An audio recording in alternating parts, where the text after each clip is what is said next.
Hey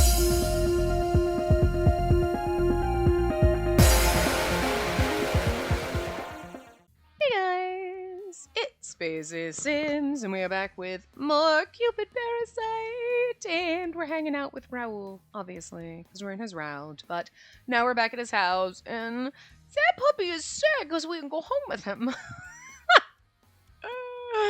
Anyway, aw, she didn't come back here. I'm at home now, lying on my sofa alone after my teacher took me home. I told her she could come and chill, but she kept refusing and eventually left. Now I have to spend the night alone again. This is so boring. Story of my fucking life, Raoul. I have a sudden realization. Well, I mean, not right now because we're playing this game, but I mean, like, just in general. I have a sudden realization while mumbling to myself. Since when have I thought being alone was boring? I just love his sad face. It's so it's not just like, I'm bored. It's like, everything is bad. It's just so good.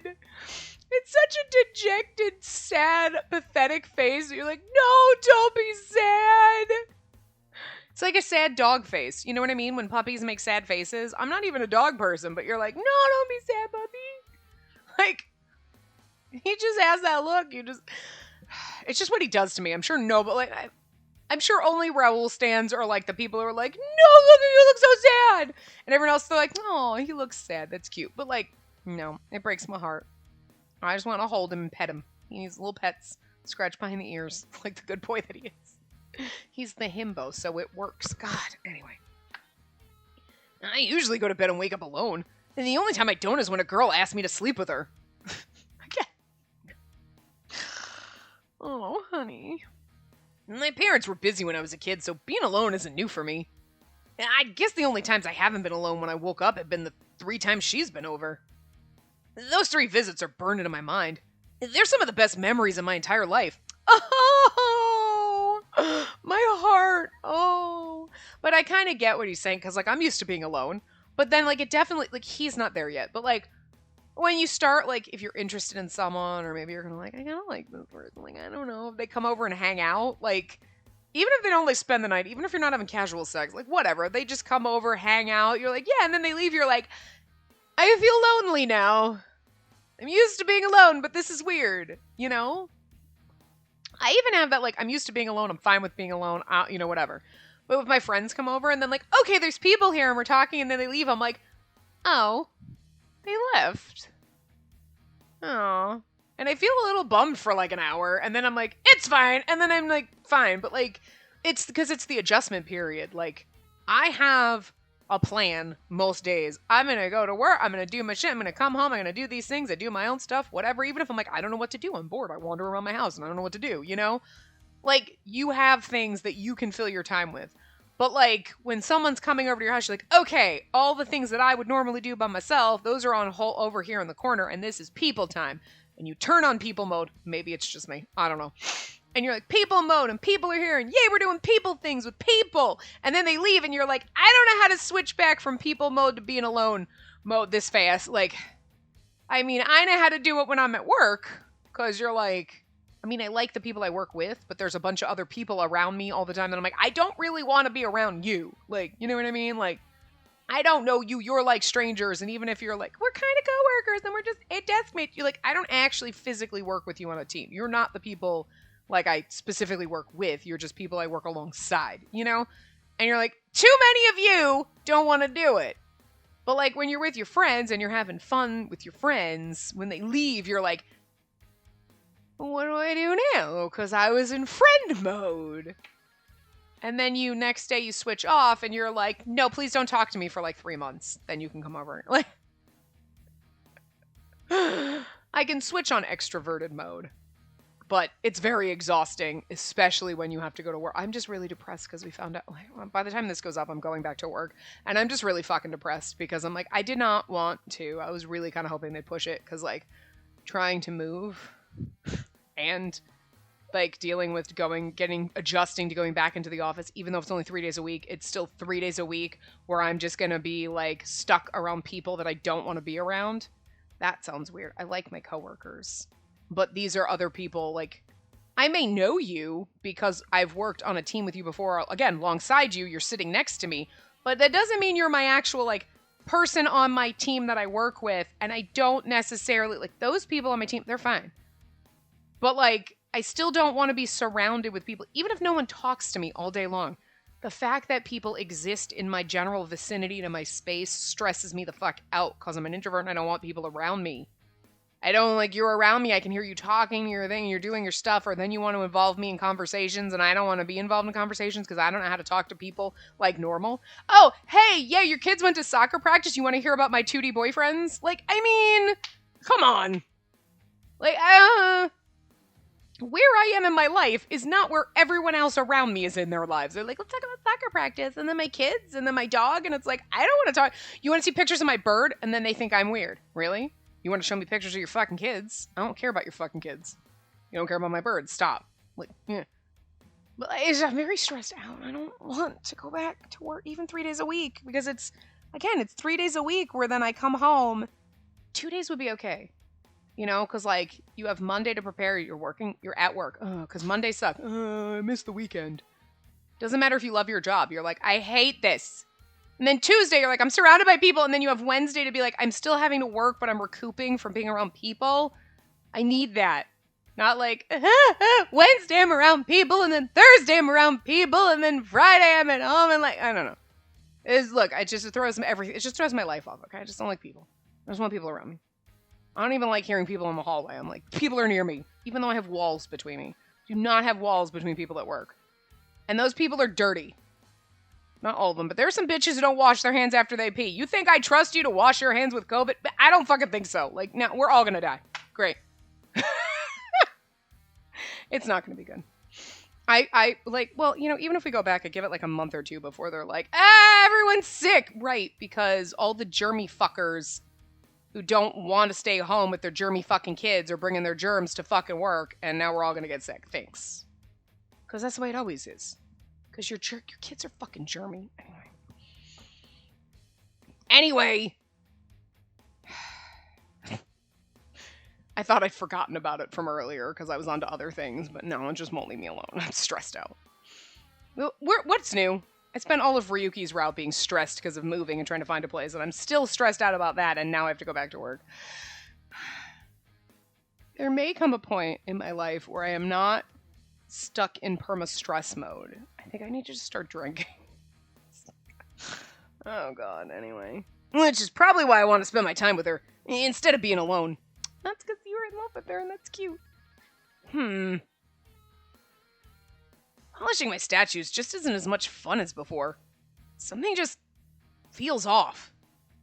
Even thinking about my mythology isn't as much fun as it used to be. Thinking about mythology, not my mythology. I don't know. Anyway. Wait. I just got that new coffee table book about myths from online. I'm sure that reading my new book will be a nice distraction. I quickly headed to my apartment's delivery locker. There I grabbed my package. But... Huh? It looks like the package was already open once before. I opened the package. Inside was my book, plus another book on myths that I don't remember ordering. Oh my god. Okay. I wonder if... So the person who's, like, stealing all of it... It's not a stalker stealing stuff. Like, we kind of already thought... Especially because I'm pretty sure this is the A Mythical Accident chapter, and then, you know, he was like, someone's following me, and I'm like, is it Mars? Is it Minerva? Like, I'm wondering... I was thinking it could be Chi/Jupiter, but, like, and it could be. He could be like, you know, behind the scenes, who knows? It could also be Claris, because we know she's, you know, magical. So, but like whoever it is that's following him isn't like I'm stealing his stuff because I'm a stalker. It's like they're doing I don't know why they're stealing his stuff, but the slipping an extra book is like I think they're trying to like, you know, maybe give him a hint on who we are or something. It seems a little, I don't know. Anyway, later that day, Raoul appeared at the chute looking rather exhausted. Oh my, are you all right? You look tired. Huh? Yeah, I'm fine. It's just something strange happened yesterday. Something strange? Apparently, Raoul thinks that his unknown stalker found out where he lives. The proof was in the package he ordered, which had been opened. To make things even weirder, someone was placing bread in front of his place as well. What? But here's the weird thing. Not only did they find out where he lived, they went to a package locker, somehow was able to open it, stick another book in the package, and then close the package locker. That's not how it works. They have to be magical. Because we have package lock. And it's not even like, well, your mailbox if they jimmied the lock, I guess. Like, I unlock your locker, I put the package in. But, like, if it's an actual package locker, the doors don't have locks or anything. You use the machine, boop, boop, boop, you put your code in, the door opens, you take your package, and if you look, like, it's happened to me before, oh, it's not for me, they typed the address in wrong, so it's for someone else. Like, one time they juxtaposed a couple numbers, so it was for someone in a totally different building, not even like, oh, it's my downstairs neighbor, and they made one typo. You know, I'm like, this is a totally other fucking building. Well, your choice is, okay, I either leave the package in the package room, right, and then go my way, or I go and drop it off at their house. I should just be nice and drop it off at their door, but I'm like, not mine. I'm just going to put it in the pile of packages here that don't have lockers, which is unfortunate. But, like, you know, because you can't bring it into the office. They're like, we don't give a shit. That's what lockers are for. But the post office or someone screws up. So, like, I can't put it back in there because then it thinks that your package was picked up and it registers that as a free available locker. You know what I mean? And the person wouldn't even know it was ever there. So it would have to be like the old-timey mailboxes where, like, you got your mail, and then if you had a package, they put a key inside. So, okay, it's for a bigger box that you open, you get your package, you leave the key in that door, and then the mail people, that's how they do it. Like, before the invention of package lock, that was the way package lockers work. So it would have to be something like that, but, like, I would think they have more security. I'm just saying someone magical had to do it. Okay? Because it's not how shit works. Like, anyway. But placing bread. This is getting way out of hand, so today, I spent my entire term early this morning preparing a hotel stay. Are you sure you really don't need to tell the police? It'll be worse for Raoul if his residence is made public. But tell me, Raoul, is this because you fell back into old habits? No way! My teacher told me not to, so I've been abstaining. What? You know about him sleeping around too? All the actors in Sillywood fool around like that. Typical, you know. Well, I guess so. My mind flashes back to the party, and suddenly, I feel exhausted. I guess the movies project a certain image about actors. Behind the scenes, things are quite different. By the way, Raoul, what was the book that slipped into your package? Something about the story of Cupid and Psyche? It's definitely someone we know trying to slip him shit, because it's about Cupid. Hello? Maybe the person who slipped it in is behaving like Cupid. You know, like how he never shows himself to his wife? Well, that's quite the thing to say. Doesn't feel good knowing someone's out there misusing my name. I'd never do what the stalker's doing in the first place. The story of Cupid and Psyche is about how Cupid accidentally pricks his finger with his own arrow, right? It's definitely someone we know. Ding, ding, ding! Exactly. Maybe the stalker wasn't trying to fall for me, but now they're super in love with me. That doesn't excuse bad behavior. Finding Raoul's place and opening his package is wrong, no matter what way you look at it. Yeah, that's like a federal offense, so. At this rate, there's no telling what the stalker might do. Doesn't stop people from stealing your fucking mail, but still. Cause pretty sure the federal government's got more problems than, like, this person opened my mail. It was by accident, but whatever. Oh my god, you know what I mean? They're like, oh, get over it. Still is a federal, but I mean, like, really, I'm gonna sue my neighbors for the fact that they threw out 2 of my fucking envelopes one time that were misdelivered to them instead of actually just bringing them to the office or whatever. No, they just threw them out. Fuck you. I at least put your packages fucking... Okay, I leave them for you to get. I don't throw your package out, you cunts. Still fucking pissed. It was like $30 worth of fucking stickers. I had to reorder them.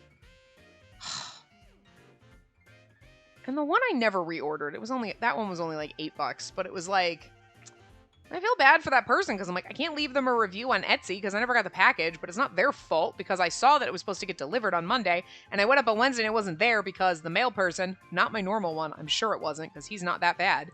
He does every once in a while mistype and put packages in the wrong thing. But, like, I've never, like, had my mail for 3 fucking days be put in someone else's fucking mailbox. So, like, what the fuck? And I get mail for other people, and you look and you're like, listen, Emily, you haven't lived at this address for 6 fucking years. It's got my address on it, but it's got Emily's name. Listen, Emily, I'm throwing your fucking shit away because, like, fuck you, change your address. This is like, it was my correct address, but it was put in the wrong box. So if you pull that out and you're like, wait, oh, this isn't my address. Let me just throw it away? Fuck you! It's probably my downstairs neighbors. Like, seriously? I've had that happen, like, apartment across from me, not the guy that lives there now, like, several people ago. I one time got something for him, and I'm like, oh, well, I could leave it on his door, but I feel awkward about that. Even though I could just walk up, because then he's gonna, like, open his door, like, right, I look like I'm stealing shit. Like, I can't. It freaks me out, okay? So I'm like, I'm just gonna put it in the slot here for outgoing mail, so then the mail people are gonna get it and go, oh, this is the wrong place, and, like, or you could just bring it to the office. There's things you could do where you don't have to throw my fucking mail away. Screw you, assholes. They probably stole them, and they stole all my Majima stickers. Fuck you. I hope you fucking enjoy them, you sons of bitches. I reordered them, it's fine, but I'm still mad because it was like a waste of fucking $20 of the ones that I rebought, and the $8 ones that I didn't rebuy. Whatever. So mad. Anyway, I've got to protect Raoul from whoever this is. Just make me mad. I'm very freaking... I'm gonna need to go get a drink in the middle of this part. I wish my headset was long enough. I wish I had a Bluetooth headset now. I was like, nah, fuck, I'll get the cord. No, I want one now. So I could just be like, fuck this, hold on, and then we could go get a drink. I'm just gonna go, I'll take him back to the hotel he's staying at. Looks like I'll need to prepare him for the shoot and keep an eye on him. And keep an eye on him. Should be emphasized, I guess. A few days later...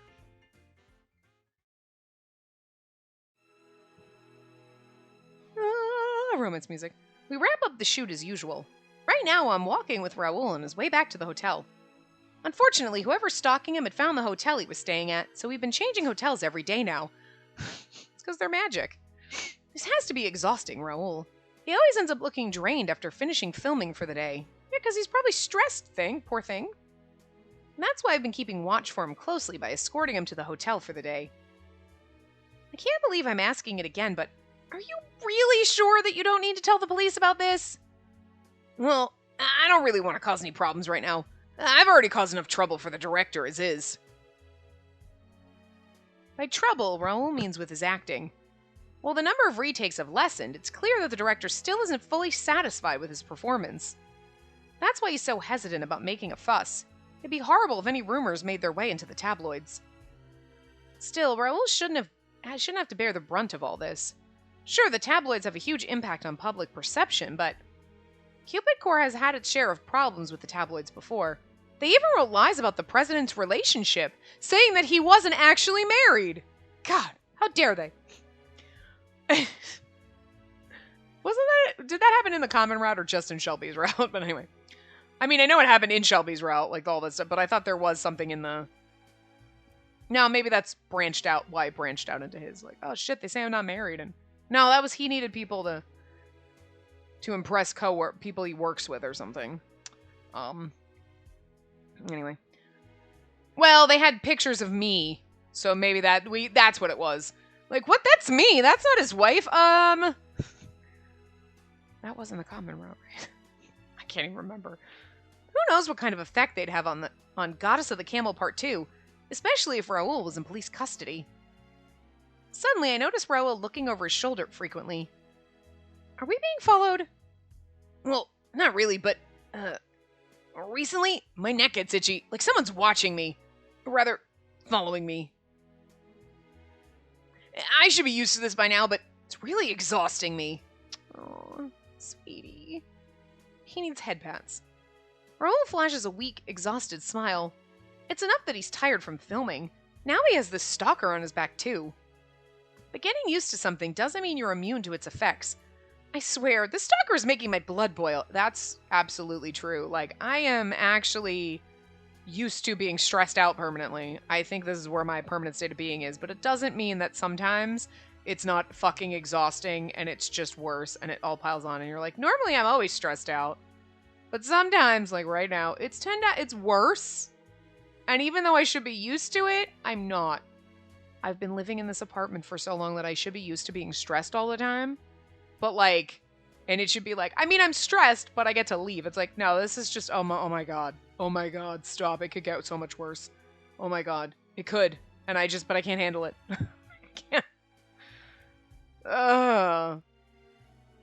If this person actually likes Raoul, they should spend their time more constructively rather than just being a creep. How about we head there by taxi? It's fine. Plus, the hotel's right there. We can make it on foot. On foot it is, then. We carefully, cautiously make our way to the hotel.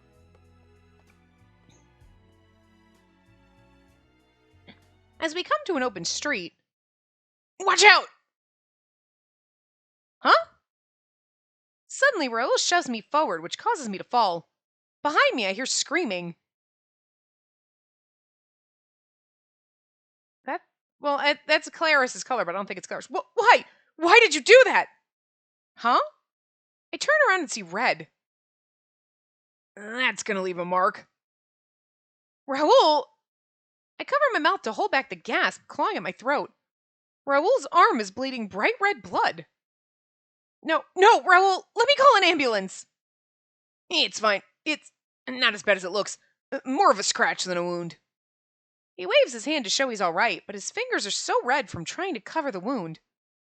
The blood steadily drips onto the ground as I look up and see the woman who appeared from the side. She has a knife in her hand.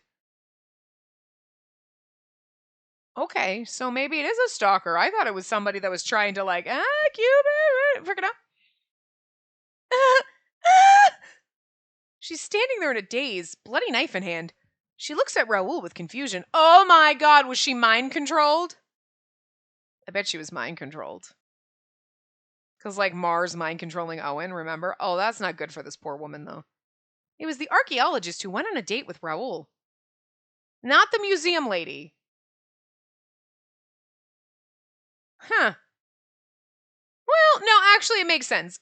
Like, the museum lady was like, nope, I'm done, I'm out, I'm not interested in mythology. But, like, the archaeologist woman was, like, kind of had, like, with archaeology, like, oh, not archaeology, like, was into mythology like Raoul, but, like, thought everything he said was stupid. But, like, I think she was mind-controlled. I'm starting to feel like maybe, because she's like, in a daze? Not like, no, I wanted you! What? Because the dates ended, but it wasn't like, yeah, okay, no, well, whatever. Like, she's just playing it cool. Because she's, like, obsessed with Raoul, and then, like, you know what I mean?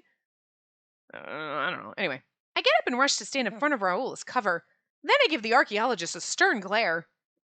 You're a Cupid Corps member! What are you doing with that knife? Why are you attacking Raoul? No, I wasn't attacking him. I was going for you. But then he got in the way and... Wait, what? You were coming for me?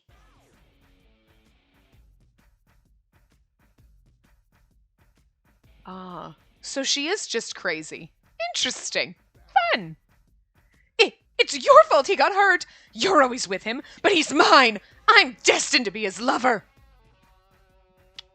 Again, do you think it's like she was just pretending to not be interested and she's this crazy stalker, or do you think she's been mind-controlled to try to keep us apart?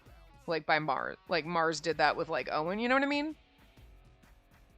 I almost lean toward, it could be either, but I almost lean toward maybe mind control just because Mars did that in one route to Owen and has never done that since. So it's kind of like, you did that once, but like every other one you're kind of like non-existent. You know what I mean? Why aren't you trying to stop me? Like, you know what I mean? Like, it would make sense if there was at least another instance of mind control. But then at the same time, maybe they don't want to go with that because they're like, oh, we don't want to reuse the same thing, but... I guess they can't really win, because it's like, if they did that, people would be like, what, they already did the mind control fucking thing back in Shelby's route. But otherwise, but if you don't do it, you're like, so like, Mars wanted to find us and stop us and was obsessed with it in Shelby's route, and other than that, it was like, he's just fuck all in the distance, like, he doesn't care, like, nothing, there's nothing? Really? Not hide her hair? It was like, you know what I mean? Like, can't really win either way, I guess. My lover? His lover? Raoul, don't tell me that you... I swear I didn't do anything with her. Honest, I only spent an hour with her on the date. Since when have you thought that you were his lover? Like, oh, lover! This is like all in caps. Don't act like I'm imagining things. For what it counts, I never thought we were hooking up or anything. After you walked so close to me, after you held my shoulders like Zeus, and even took me around on your private jet? Come on, Raoul. This is a bit your fault for leading her on, though. Though still, when did he take her on his private jet? For the first time in my life, someone listened to me and seemed interested in me. You even praised my clothes. Sure, I thought nothing would come of our date, yet everyone else I dated paled in comparison to you. We kind of feel that way. Like, I mean, I've never had sex with anyone else but Raoul, but, You kept coming back to mind, especially your eyes. Your eyes were so keenly listening to me talk about my stories. You kept showing signs of affection, yet I didn't return them. It was only later on that I realized my regret. But I can't go on with other people, so I decided to get used to you by taking your belongings. But then she was with you. Pardon, but do you mean me? Also, you stole his things because you wanted to get used to him? Ma'am! You're always clinging to him everywhere you go. I had no choice but to get rid of you. It's my duty as his lover. That's why you drew your knife on me? Did it ever occur to you that you could just talk to me? Is your mouth so useless? Oh my god, I love us so much in his route. I really do. I mean, she's pretty sassy and all that, but this is just amazing, because she's like, what the fuck, bitch? Also, did it not occur to you that if you had gone on the date with Raoul and then you regretted it, you could have contacted me and been like, you know what? I wasn't feeling the date at first, but I really don't think it went that bad, and I'd like to try again. And see what he says before you go all psycho? I mean, if you're gonna go psycho, I guess you're not gonna think logically, but this is where I lead toward maybe mind control, because like, hello, you're an intelligent woman. You should have thought about this. First of all, I'm serving as his advisor for his acting career. I'm surprised you didn't approach me as a professional. But you were in front of his home every day. I thought I needed to protect him from you. I was protecting him from you. Oh my god, no way. Oh, let's get coffee, girl. And then Raoul's like, what the fuck just happened? I'm dating the crazy archaeologist now. We're lesbians. So that gives you the right to assault us? You do realize that theft, regardless of reason, is a crime too, right? It's not if we're lovers. In fact, if we marry, then his things are mine as well. There's nothing wrong with sharing. But you're not lovers, and you're definitely not married to him, which means it's a crime regardless of what you think or feel. We're kind of savage, and I love it. I mean, it's all true, and she needs to hear it, but this bitch has a knife, and we're like, girl, you crazy. You don't tell a crazy bitch with a knife she's crazy. I understand, love-seeking female archaeologist. Yeah, no, Raoul's been so cruel to you. Let me take that knife. No, girl, he ain't worth it. Cops! And then you call the cops. Like, you... We are, like, about to get stabbed again. Raoul will protect us. It's fine. But I love him. I read in a book that love prevails over all things. We can do anything in the name of love. What fairy tale did you get that message from? Love doesn't mean you get to do whatever you want when you want to. Don't butt into our relationship. You're a failure as an advisor. If you were any good, you'd have gotten us married. I didn't go on your date with you. I dated him. I dated him! So why don't you just do your job and get us together? I really would love to just play crazy people and old people. Over-the-top dramatics, if you need someone. It's fun. And then, like, crazy people. And then, like, old ladies. Because it's fun. It's so much fun. This was a really good way to let off steam, is be a crazy bitch with a knife. I would if things were consensual, but you're stalking him. Cupid course strictly prohibits that behavior. I'm not stalking him. I love him. I've never felt this much passion before. Don't you dare get in my way. She cries out in a shrill voice and charges full tilt at me with her knife. See, you don't antagonize the crazy bitch with a knife. What did I say? Spacey! Raoul screams my name from behind me. The knife takes on an eerie glow under the streetlight. I have no intention of dying here, nor being killed. That's usually the same thing. I mean, I am a god. I am the real deal Cupid. I won't approve of your twisted love! I grab my necklace and position my bow. I'll change your heart with a single shot from my arrow. And watch out, I never miss! We're doing this in front of Raoul. I wanted him to find out. I didn't know if he was going to find out this early, though. Though honestly, I wouldn't miss because you've pissed me off, ma'am. Love prevails? Ha! Love isn't so simple. You can't reduce it down like that. Don't use your twisted desires as an excuse. Love is something far greater than a concept. And trust me, love doesn't exist in people who try to twist it to meet their horrible needs. Love doesn't harm. What rests in my hands isn't my golden arrow of love.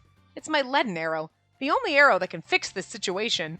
You just jab her as she's coming at you with the knife, and he's like, the fuck did you get an arrow from? It's like a collapsible one that fits in my pocket, just in case. Some women carry tasers, some have brass knuckles, some have and I carry an arrow. And ma'am, you need to take a chill pill right now. I loose my arrow before she can even take a step towards me with her knife. The leaden arrow soars through the air, and there wasn't even a choice. We're just doing this. It strikes the archaeologist's heart, and just like that, she freezes in place. Then she lets go of the knife. What was I doing here? We just ran into you. Hi, how are you? Huh? What am I doing here? She looks at Raoul with a blank expression on her face. Then she frowns. She's completely oblivious now. Pardon me, but is this some kind of movie shoot? Why, yes it is. We were just rehearsing. Oh, I see. Well, not that it matters to me. I beg your pardon as well. You should learn how to look upon women a bit better. She fussily pushes up her glasses and walks away. Together, Raoul and I watch her walk away. Then we let out mutual sighs of relief. Is he not gonna, ask what the fuck just happened? Or is he just, he's gonna go to bed and wake up and be like, okay, so here's the weirdest thing. I mean, I have a scratch on my arm, and I just swear I remember you getting, yes, but we diffused the situation, and it's fine. It's fine. She turned herself into the police. It's fine. No, I convinced her she was being crazy, and she apologized for everything, and we let her, you remember that? I swear you shot her with an arrow. Well, that's insane. That would be on the news. Women dead by arrow. I shot her in the heart with an arrow. She'd be dead, Raoul. I'd be in jail. There's no way. Do you remember trying to cover up a body? No. Exactly. You have crazy dreams, my friend. And then 2 years later when we're actually married. Okay, so remember that time you thought, yeah, I actually did. Okay? I did. Fucking knew it! Thank goodness. Looks like I was able to extinguish the flame of her love. It's been a while since I've used my powers. Feels good to know that my identity as Cupid is still within me. But now it's gonna make people easier to find you. I promised to never use my arrow until I showed Dad a thing or two. But this was a special situation, so it doesn't count. It also wasn't your love arrow. Anyway, now that things are all said and done, I'm feeling a bit of regret. I'm supposed to be Cupid, the goddess of love, yet I wasn't able to lead this woman in the right direction at all. Yes, it was, away from Raoul. I transform my bow back into a necklace and turn around only to discover Raoul looking at me with wide eyes. This is so adorable. I love it so fucking much. You're Cupid? Okay. He didn't go to what the fuck just happened? He went to, you're fucking Cupid. You're like, so that's why I said Cupid was a woman. Now you know. Well, oh shoot, I can't believe this. Raoul is known as the obsessed Parasite and a member of the Parasite 5. Of course his obsession is Was that a lead and arrow? You made her love disappear with it, right? Well, I suppose I did. That's so amazing. Magnificent. Awesome. You're Cupid in the flesh. Just keep it quiet. He embraces me so hard that my back cracks. My hips. I try pushing myself away, only to see Raul look at me with the brightest expression I've ever seen. His eyes are so happy. The only thing that sucks about this is because we already know, as the player here and like the omnipotent watcher of everything going on, we know that Raul's kind of already fallen for her, right? We already know because he's like, I miss her when she's not here. He doesn't realize it, but he's already kind of there. She has no clue. She's like, Raul, he just likes having sex, whatever. But now when he's like, no, but I'm in love with you, she's like, you're only in love with me because you think I'm Cupid. I mean, I am Cupid, but that's the only reason. And she's not going to like really believe, where if he was like, I actually think I might have feelings for you, she'd be like, are you sure? She might doubt it, but it'd be like, are you sure? Well, okay, let's see. You know, where now she's going to be like, it's just because I'm Cupid. It's going to be less believable to her when he admits, you know what I mean? Depending on how long it takes for those feelings to come out, but... The gods exist! They really exist! And Cupid, you're real and a girl! What an amazing discovery! The world's really in for a surprise! I can't believe the real deal Cupid is standing next to me! So the story about Apollo and Daphne isn't just a myth. Cupid really does have a golden arrow and a leaden arrow.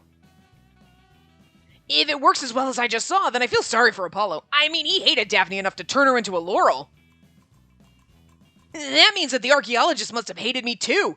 Now I don't have to worry about being stalked. Thank you so much. Yes, you're welcome, but can you let me go now? I need to breathe.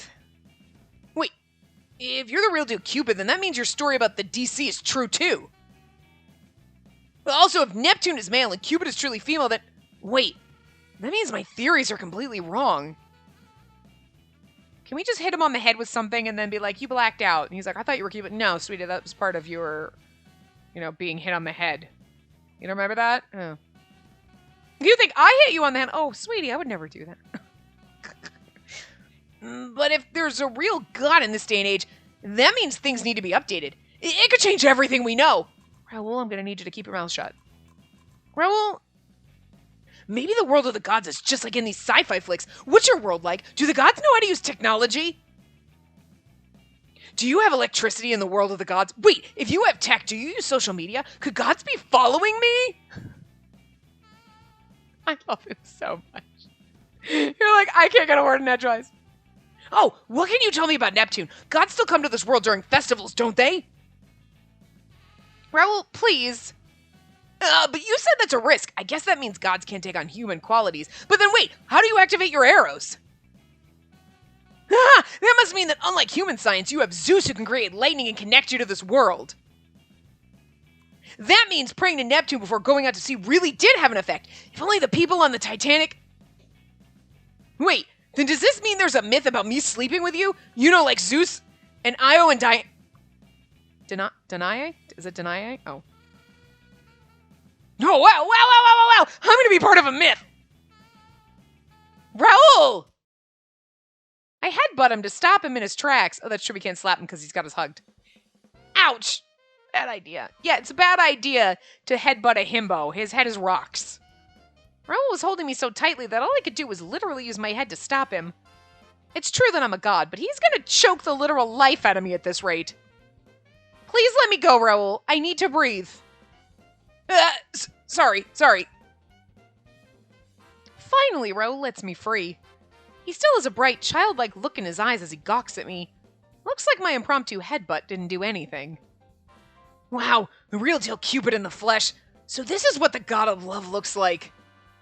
He looks slightly concerned. If it's no biggie, could you show me your bow and arrow again? Mind if I get a selfie too? Yes, I do. Don't treat me like Cupid. What you see standing before you is the Cupid Corporation's top bridal advisor. I only used my power because it was an emergency. Otherwise, I'd have kept my true identity a secret. I did that because I needed to protect you, Raul. You can't treat me like a god. Got it? Down here, I'm just your everyday, normal human being. Understood? Did I make myself clear? I scold Raoul with all my might. Finally, he calms back down. This has been a great part. Get some angst out. Stress out, screaming at people. Hyperactive, just...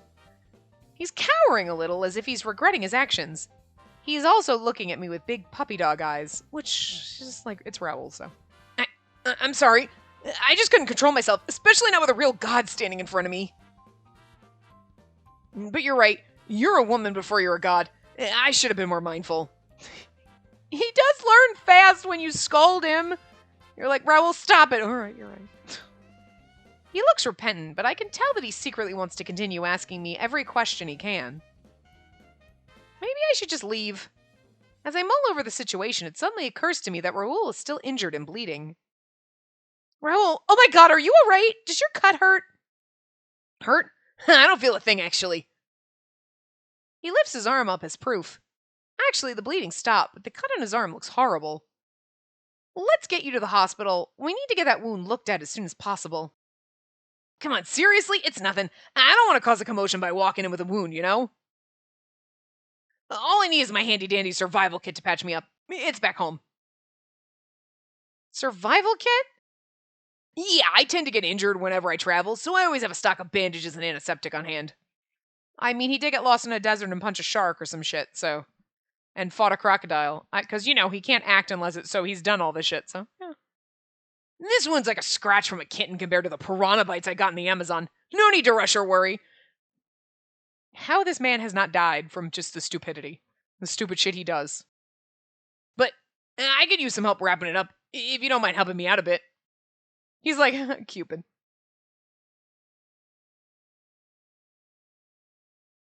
And so, here I am, once again at Raoul's house. Only this time I'm helping him tend to his wound. It's always good to be home. And I never would have made it back in one piece without you. Not wrong. We protected him. We did protect. We protect innocent himbo, who should have been protecting. I like this. Wait. I mean, I was just wrapped up in the events of the happening, and I just totally forgot. But I actually, when she was like, I'm going to need to protect him.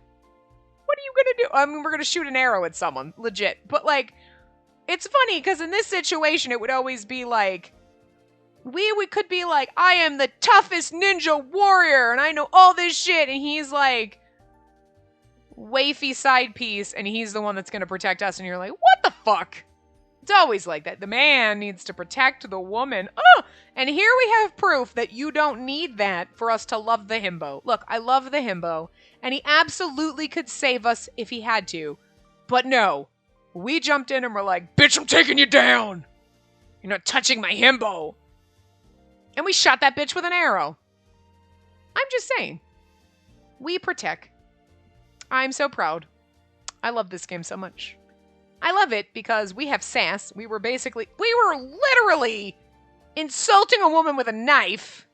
So balls on us are pretty fucking massive. And we protected our pretty boy.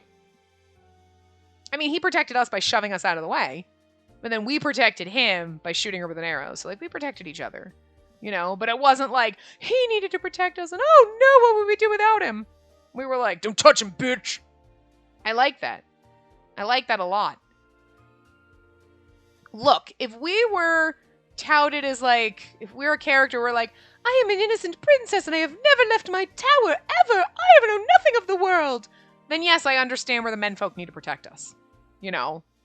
Like Cardia in Code Realize knew nothing of the world, but still actually tried to hold her own and tried to learn things and actually did help, okay? But, like, you know nothing of the outside world, so if the menfolk need to protect you, I kind of understand you've touted her as a character that needs protecting. But still, she learned throughout the course of the game, like, I can do stuff too, and wasn't totally, like, useless, okay? Then you have fucking saucer-eyed McDerpface and fucking Hakuoki, who was just, looked like a fucking, like, lop-eyed potato. Come on. All the boys in that are beautiful. Why'd you make her so stupid looking? Anyway. And like, oh, my dad taught me, like, sword skills, but never fucking whips them out once. Even if it's like, I tried and I still needed, you know, one of my boys to save me. Understood it's like, was like, she doesn't even fucking know how to do anything. Really? She fell off how many cliffs? How many times did she fall and roll down a fucking hill or a cliff? How many? Too many. Okay? Even if it was only 2 times, that's 2 times too many for someone who is, quote unquote, taught some sword skills and we're supposed to think is actually, like, sort of useful and is the most useless fucking person in existence. Stop it. But this time we were like, no. I stopped this. I'm just very proud, okay? We've come a long way. All right?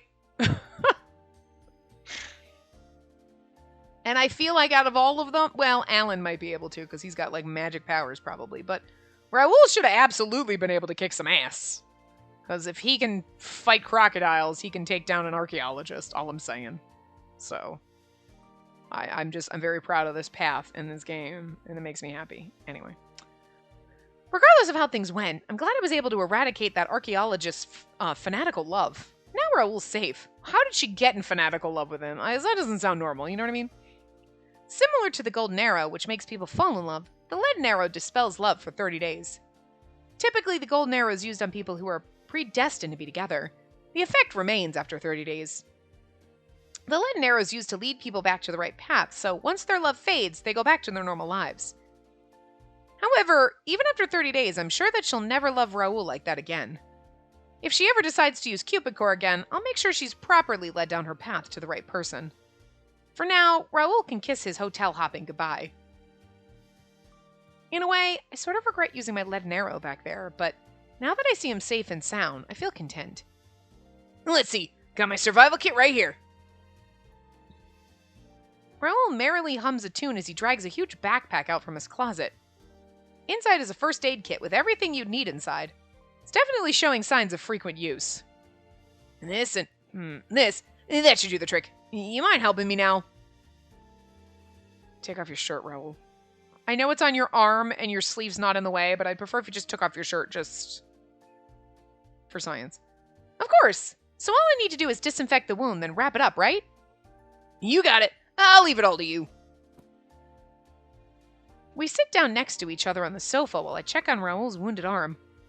The first thought that occurs to me is that he's a lot more muscular than most people. You didn't notice that when he was naked? And on top of you?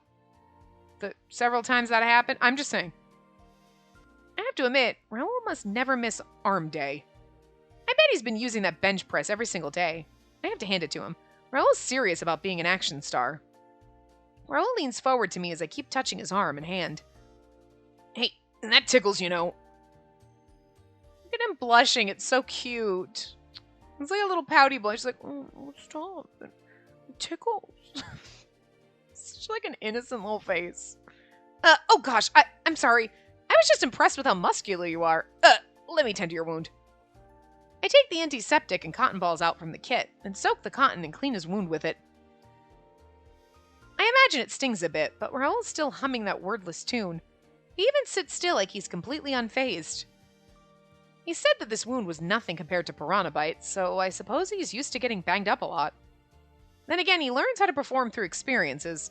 That's how he became an action-centric movie star. If Goddess Upon the Camel was an action movie, Raoul wouldn't have to go out on these dates. Of course, that means that he wouldn't have ended up with a stalker or gotten hurt like this. It also means he wouldn't have met me. I wrap his wounds tightly with the bandage, then tape the end. I add an extra layer for good measure. Better safe than sorry. And I call that a wrap.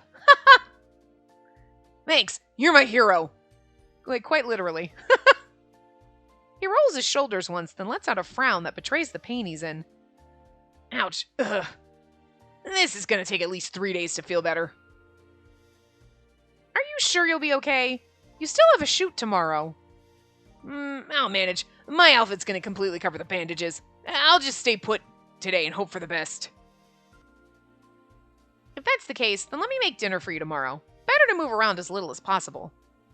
Awesome! Hey, wanna make it a movie night? I've got a great film about the Trojan War, and I love a god's point of view. How about a movie about romance? That way you can prepare for tomorrow's shoot without moving that sore arm of yours. Yeah, I guess. Raoul goes silent and agrees with little fuss. He really is quite compliant when the need arises. Again, that's how every woman has had sex with him. It's like, hey, Raoul, I think we should have sex. And he's like, okay. I mean, hi. Like, you lay here. I'll take care of the hard part. Got it? Get it? Got it? Good. Raoul flops onto the sofa while I put away the first aid kit. This will be the second time I make a meal at his place. I'm sure things will go fine. She did say I'll make a meal tomorrow, but I think she meant tonight. Because, like, I was like, then they keep talking about tomorrow and making a movie night. I'm like, I should probably make something he can eat easily, like with a spoon. That in mind, to get started on dinner. He's got a cut on his arm. He's got an extra arm. He should be something easy he can eat with a spoon, because I guess she means like cutting it with a knife and a fork or something. Like you can make a sandwich.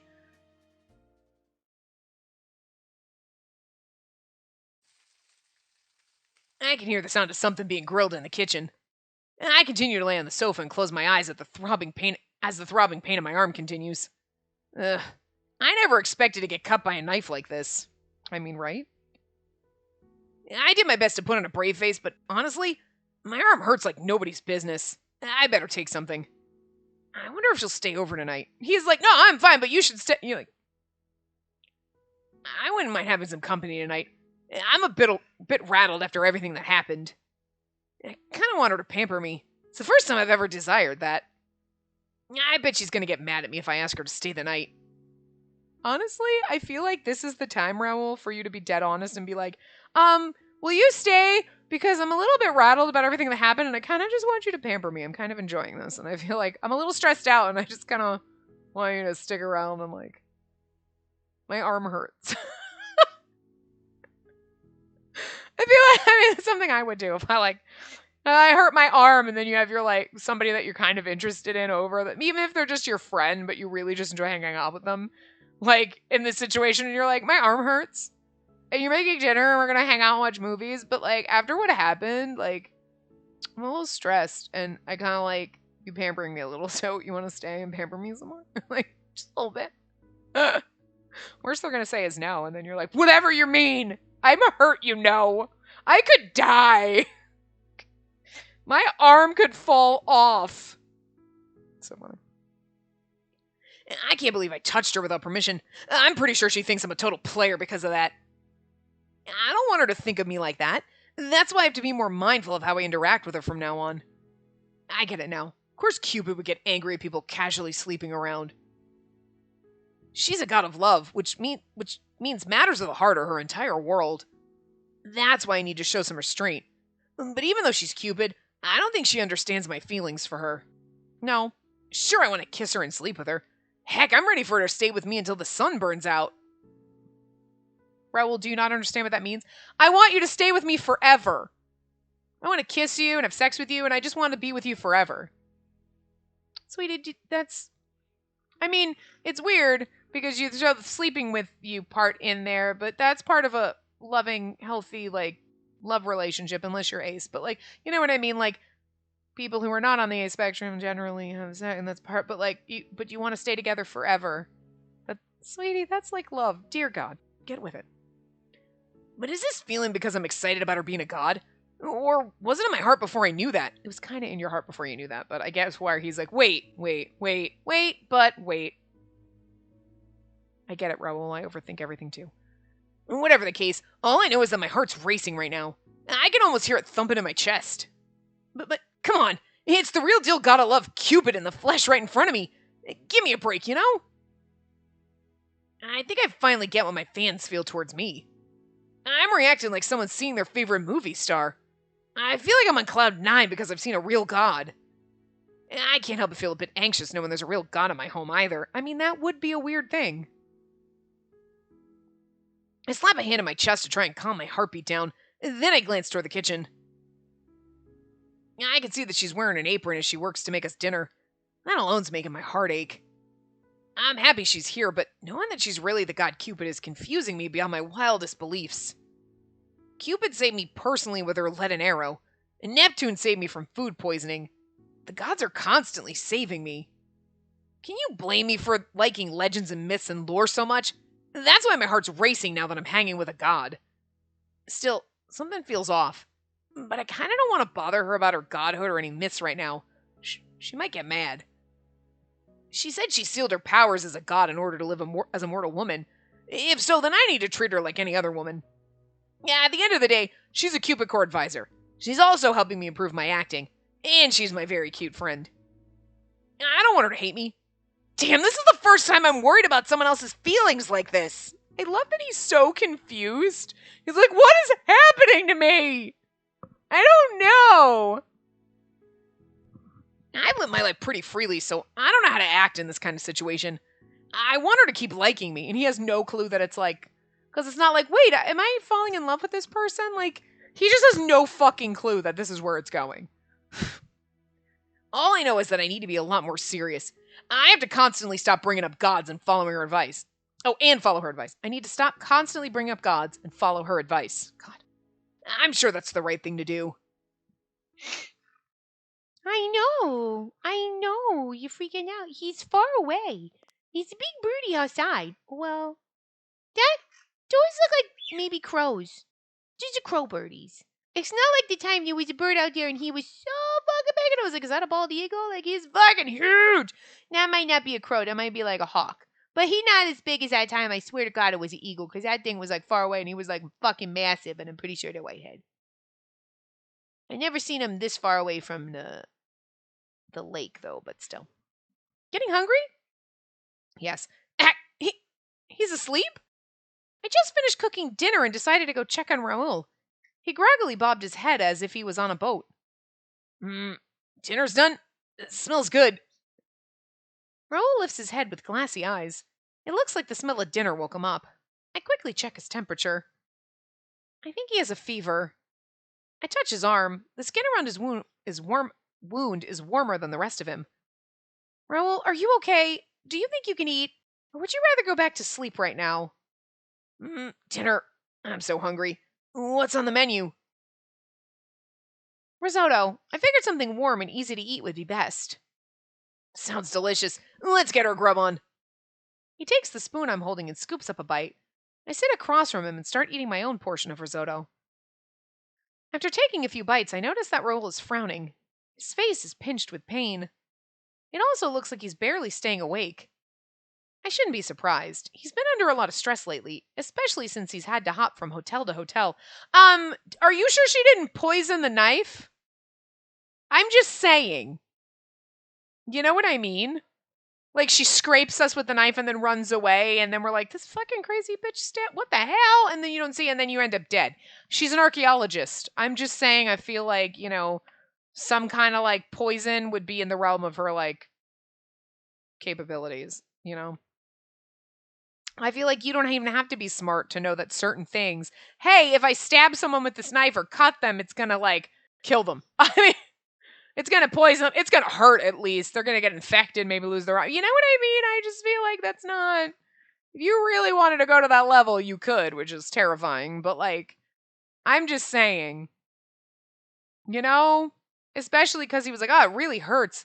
And it doesn't look good, but it's not like, oh my God, it's gushing blood. If, like, you know what I mean? Like, yeah, it would hurt, but I feel like it shouldn't hurt this much unless it was really deep. And if it stopped bleeding that fast, it probably not that deep, but it still shouldn't hurt this much. And he shouldn't be getting sick this fast. Like, I feel like it's poisoned. Anyway.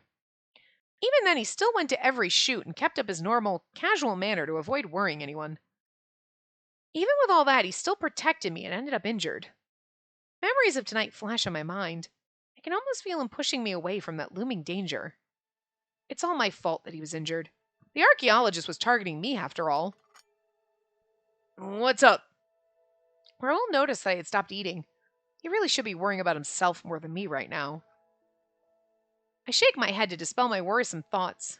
Still, I feel kind of pathetic. I'm so sorry, Raul. If it wasn't for me, you wouldn't have been injured tonight. What? Stop that. It's not your fault.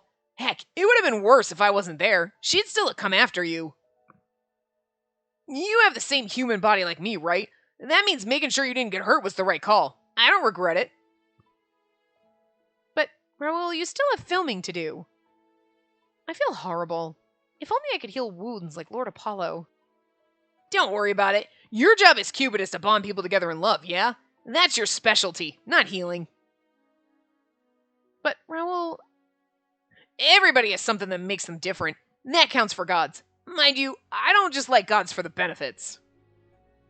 Anyway, the main reason I got into mythology and stuff is because Neptune saved me, so... Wait, you said Neptune saved you? Yeah, see that statue over there? That's who I said I saw when I was about to keel over from eating oysters at the Neptune Festival. I set my plate down on the table and stare at the stone statue next to Raoul's window. The moment Neptune appeared, all the pain in my body disappeared. It was a true miracle. Neptune really saved my life. Raoul looks up at the statue with genuine admiration. But the statue he's looking at isn't that the Minerva one? That's Minerva. Huh? The statue on the far right, the one you brought to the share house for Parasite House, that's my Auntie Minerva. I didn't tell him back then, but it feels so good to finally be able to say it out loud and know I'm right. What? The goddess Minerva? Seriously? But that kind of makes sense. I mean, as an enthusiast, I had my doubts about Neptune being female. I kept assuming it was Neptune since I saw her during the festival. Now I see. The goddess Minerva was the one who saved me. I can just ask her. Hold on. Hey, Auntie Minerva, did you happen to save someone during a Neptune festival one time? Oh my god, I totally did. Yeah, that's the guy I had sex with. I'm so glad I saved him. That actually would be kind of cute. Though, you know what I mean? Because it'd be like, almost like fate in a way, in a weird way that like, wait, Aunt Minerva saved you from dying, because otherwise you might have died from food poisoning or whatever.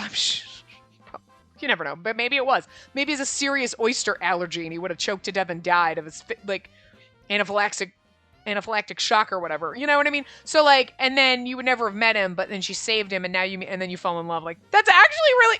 Stop it. In most cases, gods don't involve themselves with humans. Are you sure she saved you? 100%. I have no doubt she saved me. She said that I wasn't supposed to die yet. You said the statue looks like her. Well, yes it does. I'll admit I was quite surprised when I first saw it. It really captures her appearance. The other statues range from slightly off to completely wrong, but that statue of Auntie is spot on. If anything's different, it's that she always has her eyes closed. The statue has her eyes wide open. But that's basically negligible when you think about it. Be like arguing over the exact spelling of her name. Also, I mean, she's not wearing a goddess outfit, but still. Clothes change. I guess the goddess Minerva was my savior then. I doubt that statue looks like her by coincidence. That much is definitely true. My auntie loves the human world. I wouldn't be surprised if she popped into the Neptune Festival. Still, I can't see her going to such lengths to save Raoul. First of all, Lord Jupiter would be mad if he found out someone used their powers down here. They're fine in Celestia, of course. Maybe she saved him from Celestia. I can't help but find it hard to believe she'd save one human without a good reason. I have to imagine that Auntie was there by coincidence and that Raoul's actually saved by a doctor who happened to be there. Regardless, that statue is scary accurate. I bet Auntie would love to see such a well-made statue. Do you mind if I snap a picture of the statue? I'd like to send it to my aunt. Of course! It'd be an honor! Would you like to check out my other statues too? Maybe she'd like a picture of them. Thanks for the offer, but they don't really look like the gods, to be honest. Huh? Are you serious? Well, yes, Dad, Lord Mars looks a lot more stern, and he has a beard and is super tall. His clothes are different too. Wow, that's news to me. Do you mind doing a detailed sketch for me? Raoul jumps up and grabs a pen and paper and shoves them into my hands. I think I activated the enthusiast in him. You know, it's actually funny. You'll meet him when we get married, Raoul. I can't draw. I barely even know how to doodle. Isn't this the kind of thing that's best left to your imagination anyway? I don't know about that. I felt hella happy knowing that you're Cupid, and now I know how the god of love looks. Why? Because I'm your one-way ticket to some heavenly details about the gods?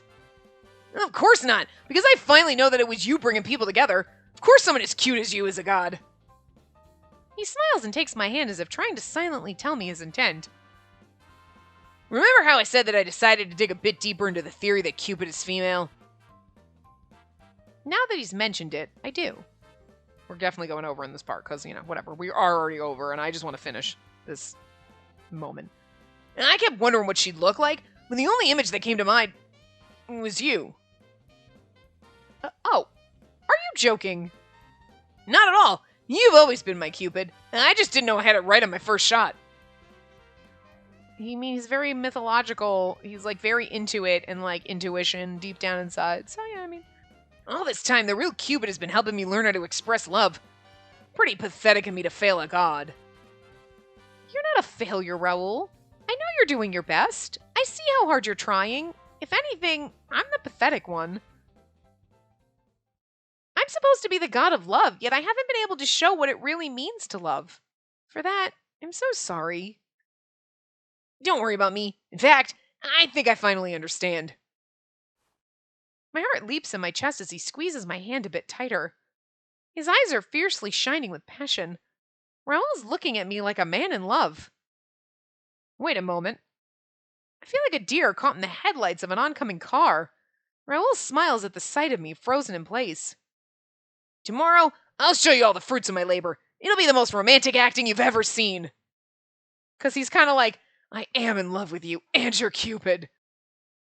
Maybe he's finally figured himself out in this instant. That said, want to check out my other statues? I want your godly opinion. In a flash, Raoul's eyes are back to that fevered look he gets when he's talking about myths. Maybe I was just seeing things. Could you imagine? He's in this like, I'll show you the best goddamn romantic acting you've ever seen. And you're like, want to look at my other statues? What the fuck? I got whiplash. Raoul gets up, tugging me along toward the statues. So, this one's supposed to be in the likeness of Venus, but does she look like the real goddess?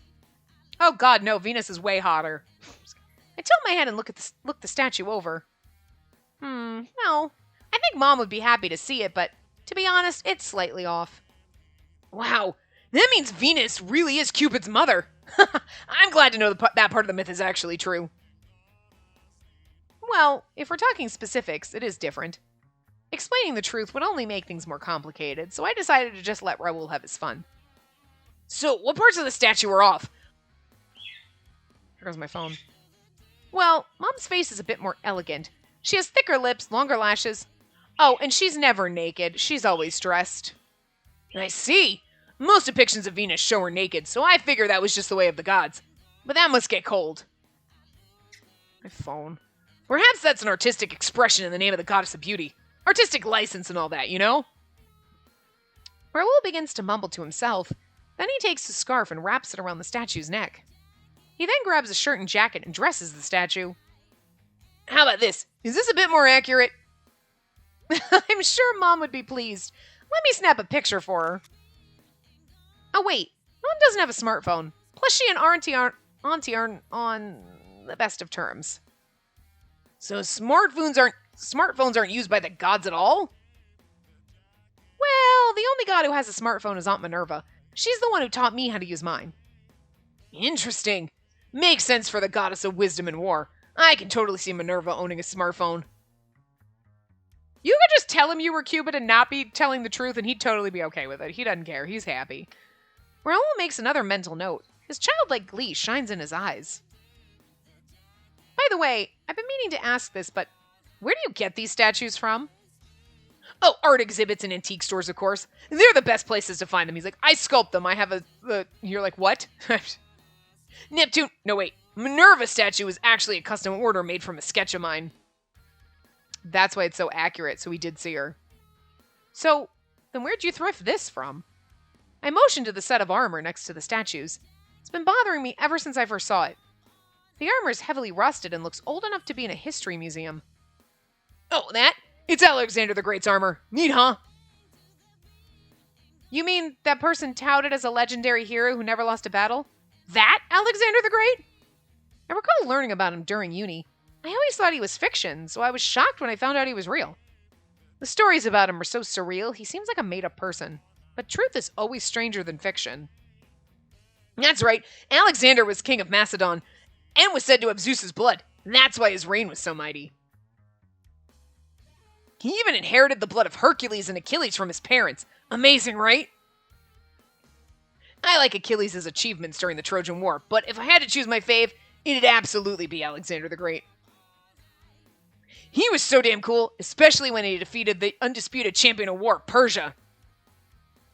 It's a shame he died from malaria at the young age of 32. Otherwise, he might have gone on to conquer the entire world. I bet society would have been way different if he had a longer life. I wouldn't actually mind seeing that world. Wow, I never knew you were so into Alexander the Great. Well, I've been a big fan ever since my dad brought me this armor. It's my dream to portray Alexander the Great in a movie. Your father? So does he like Alexander the Great as well? Not one bit. He just found this while he was in an excavation site. Think he found it at Samarkand. Samarkand? I don't know where that is. It's obviously made up, but like... Wait, excavation site? We are way too over. Oh, yeah, my father's an archaeologist. He travels all around, and anytime he finds something interesting, he sends it to me. That explains why he's been all over the place and done weird shit. In fact, he just recently sent me a goblet that was said to have been drank from by Alexander the Great. Wait, hold the phone! I didn't know that. In fact, this is the first time I've heard about any of this. Oh, so that probably means I didn't tell you that my mom's an archaeologist too, right? It's news to me. So wait, you mean to tell me that both of your parents are archaeologists? Yep, archaeologists and adventurers. I used to go with them on other global expeditions when I was a kid, hence why I punched a crocodile at the tender age of 6. Probably. Just kidding. Maybe. And they dragged me along with the promise of undiscovered treasures. They even took me out of school so I could travel, which also explains why he's slightly dumb. They taught him shit, but not, like, shit that he needs to know for life. Raoul's eyes go soft, like he's lost in memories of his childhood. Sounds like you have really fascinating parents. Yeah, they always told me that there was more to life than sitting quietly in school. They're pretty free spirits. I mean, he has this amazing life experience that you don't get from just sitting in school, but also, you're not the smartest. You're not the smartest. Like, your parents should have taught you some life skills, sweetie. Like, don't just sleep with people because they ask. But we went to ruins in the Amazon, an oasis in the desert, and loads of places. Thinking about them brings back memories. I wouldn't be here today if I hadn't experienced clinging to a log in the rapids or being chased by lions in the savannah. I see. So that's how Raoul got to be the mythology-loving action movie star. Makes sense with parents like that. That would also explain why he had such a well-prepared first aid kit. So both of his parents are archaeologists. Well, both of your parents are gods, so... At the thought of that word, I recall a memory. The woman who stalked Raoul immediately comes to mind. Both of Raoul's archaeologist parents must have a solid relationship. In a way, it seemed the same for Raoul and his date. I was so sure that Raoul and the archaeologist were going to be a perfect match. After all, my power is matchmaking. I'm sure those two would have been great in a different situation. Maybe it was just a matter of me needing to trust her more. Or maybe I needed to stay out of Raoul's life more. I can't help but ponder my regrets. After all, it only took a few missteps to lead to that bad ending, and Raoul's wound. But that wasn't a bad ending because we didn't have a choice that led to that, so... Perhaps if they'd met on different terms or had offered better support, then maybe love would have flourished between them. After thinking things over, I come to a sudden realization. Raoul's stab wound. Oh my god, Raoul! This is no time for idle chit-chat! You need to rest and worry about your wound! Don't worry, I've had worse happen to me while I was traveling, so honestly, this is nothing for me. Passes out. And I'd rather stay awake and talk with you. I mean, you need to sleep, Raoul. You're barely staying awake as is. Raoul blushes and lets out a huge sleepy yawn. I guess that risotto worked its magic on me. I guess I really need some R&R. It's too bad, though. I really wanted to talk with you all night, and... Raoul rubs his eyes, fighting the sleepiness tugging at his eyelids. He clearly needs to rest from his injury. I feel like he's gonna die in his sleep. Come on, time for bed, Raoul. I'll go get your bed ready. You need to rest so you can heal. I shove at Raoul, trying to make him go to his bedroom on the second floor, but he's not moving one bit. Raoul? Can I ask you a favor? Yes? What can I do? If you need me to get something, then I want you to spend the night, please. Pardon? I look at his face. Once more, he's giving me those big, sad puppy dog eyes. This is a really long part. I'm not sorry. I'm sure you're not like, God damn it, how dare you? You're like, no, it's fine. Raoul's message is clear, even through his sleepiness and fever. He's not playing around or trying to sleep with me. He's serious about wanting me here. After what happened, well, I don't want to be alone right now. I won't do anything, I promise, but... What should I do? I look away for a moment, avoiding his earnest gaze. I feel it burning into me. We're gonna fucking stay. It'd be stupid to leave. Oh. Scroll. Don't want to leave him alone. Oh. Oh. Oh. Oh.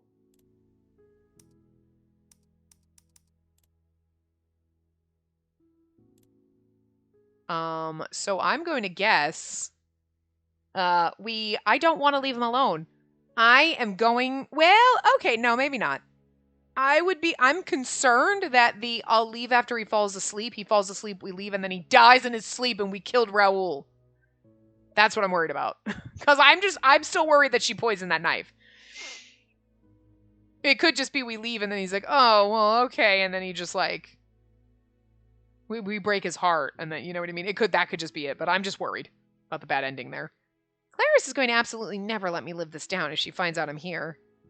But in my heart, I know I don't want to leave Raoul alone either. In a way, I feel like it's my fault that he got stalked, and then injured too. I feel obligated to stay as part of my work as his advisor. Plus, he said he wouldn't do anything. It's okay, right? Fine, I'll spend the night just to make sure you're safe. Awesome, but really, thank you. No. Unless she says, okay, I'll stay until you fall asleep. And then he's like, oh. Suddenly, Raoul flashes me a tired, feverish smile. It's clear that his condition is worsening. I'm going to clean up, so why don't you head upstairs and get some rest? It sounds like a plan. I'll be waiting for you. Raoul wobbles his way upstairs to his bedroom with a pleased smile on his face. As I watch him shakily make his way to his bedroom, I reassure myself that yes, this is the right choice. It is, because I think he might die in his sleep if we don't. So this is the perfect place to end it, but like, holy crap. Oh, he's awake now, so he didn't die in his sleep. We're fine. Anyway, I will see you guys next time. Remember to give the video a big thumbs up and subscribe to see more.